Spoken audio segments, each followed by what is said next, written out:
আমি তো এই হুকুম দিতে পারলাম না যে ফুটপাত থেকে সব হকার উধাও করে দাও, একজনও বসবে না। মানবিক আমাকে তো হতে হচ্ছে।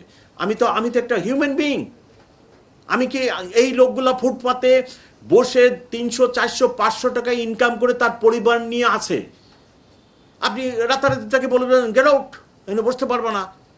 আপনার আমি কি একটা মানুষ না? অমানুষের মতো একটা হুকুম আমার পুলিশকে দিয়ে বাস্তবায়ন করে ফেলাবো? আমি কি বললাম?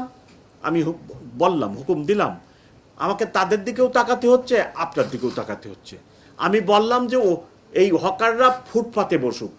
হকারদেরকে বলেন যে সে যদি এতটুকু 6 ফিট জায়গা নিয়ে বসে বা 4 ফিট জায়গা নিয়ে বসে, ওইটাকে 2 ভাগ হবে, একজন 2 ফুট আর একজন 2 ফুট। ফুটপাতে বসুক, তাদেরও রুটি রুজির ব্যাপার আছে। আপনার আনএমপ্লয়মেন্ট বেড়ে যাবে, তখন আবার ছিনতাইকারী বেড়ে যাবে। এক একটার সাথে একটা রিলেটেড, গরিব দেশে যা হয় আর কি।